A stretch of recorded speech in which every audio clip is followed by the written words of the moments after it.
Il y a une politique qui a effectivement été souvent plébiscitée en France, et pas qu'en France d'ailleurs, dans un certain nombre d'autres pays, c'est la politique dite de partage du travail.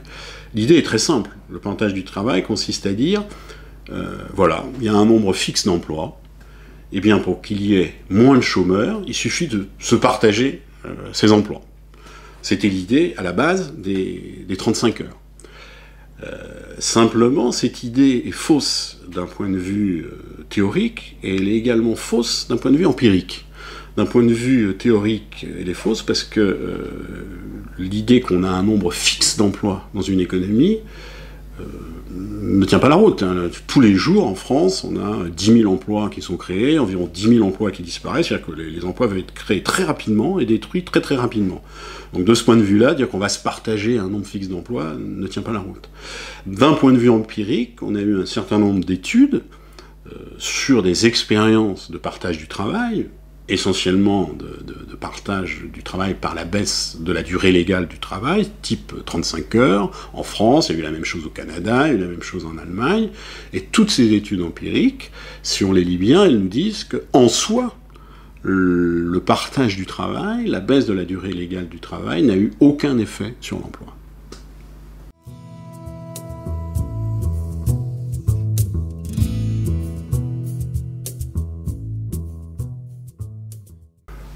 Oui, quand je dis aucun effet sur l'emploi, j'ai bien précisé avant que je parlais du partage du travail, c'est-à-dire de la baisse de la durée légale du travail, en soi, indépendamment de toute autre forme de politique économique. Dans ce cas-là, effectivement, ça n'a pas d'effet sur l'emploi. Mais un grand nombre de fois, ce genre de politique de partage du travail ne sont pas pures, au sens où elles sont accompagnées par d'autres ingrédients. Par exemple, en France, les 35 heures ont été accompagnées précisément de baisses de charges.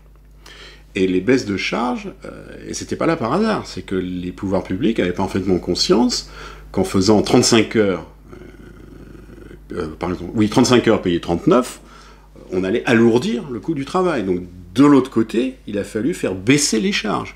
Et si on a un examen relativement, je crois, objectif de ces politiques-là, dire que c'est plutôt la politique de baisse de charges qui a fait qu'on n'a pas eu trop de dégâts en termes d'emploi, mais qu'on ne peut pas à aucun moment attribuer la stabilité, voire la création d'emplois, à la baisse de la durée légale du travail en soi.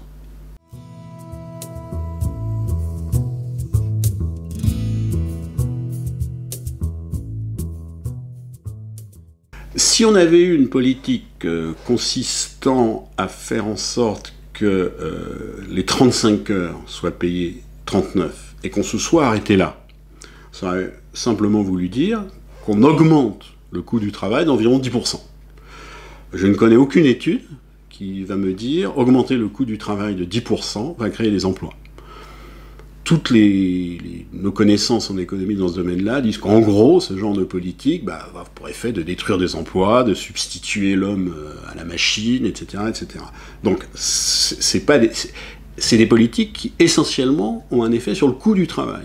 Donc, il faut, à un moment ou à un autre, contrebalancer cet excès de coût du travail par une autre politique. Et c'est ce qui s'est passé en France. On l'a contrebalancé par une baisse des charges sociales, pour revenir à un niveau à peu près neutre en termes de coût du travail.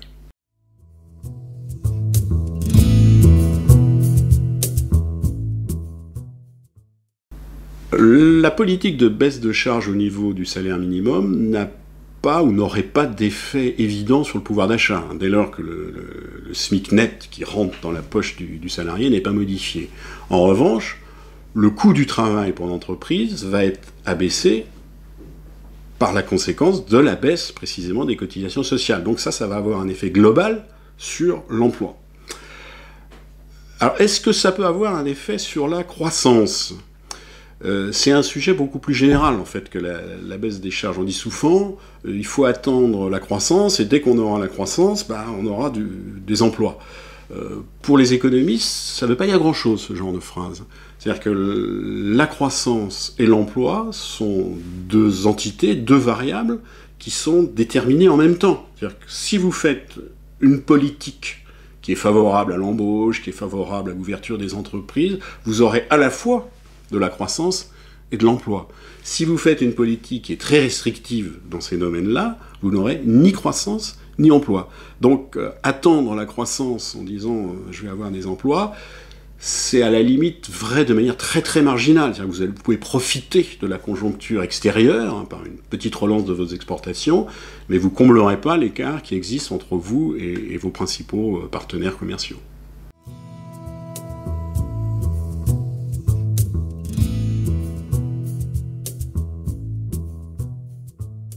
Une politique qui est parfois évoquée pour faire baisser le chômage, en particulier le chômage des jeunes, c'est de dire il suffit de retirer des personnes de la population active, les vieux, et comme ça il y aura de la place pour les jeunes.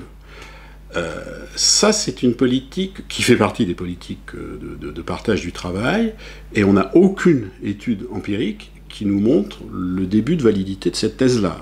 Toutes les études qu'on connaît sur ce sujet-là nous montrent même le contraire. C'est-à-dire que les pays où le taux d'emploi des seniors est élevé sont également des pays où le taux d'emploi des jeunes est élevé. Donc ça va de pair. Et ça va de pair pour des raisons relativement simples. C'est qu'on oublie que l'économie, avant d'être des flux financiers qui vont des jeunes vers les vieux, etc., c'est d'abord une espèce de grande machine, l'économie. C'est une machine, c'est de la mécanique. C'est-à-dire que ce qui crée la richesse d'un pays et ce qui va donner du travail à ses habitants, c'est tout simplement le nombre de gens qui sont en train de travailler. Et si vous avez pas trop de monde qui est en train de travailler, toutes ces personnes-là doivent quand même subvenir aux besoins de l'ensemble de la population. Donc si vous voulez qu'un pays soit riche et crée des emplois, il faut faire en sorte qu'un maximum de gens puissent être en emploi. Et c'est plutôt cet aspect mécanique de l'économie qui fait en sorte que si vous employez des seniors, vous allez créer de l'activité, vous allez créer de la richesse. Cette richesse va permettre effectivement d'embaucher d'autres personnes, en particulier des jeunes qui cherchent du travail. Et c'est pas en supprimant des emplois pour les seniors qu'on va créer des emplois pour les jeunes.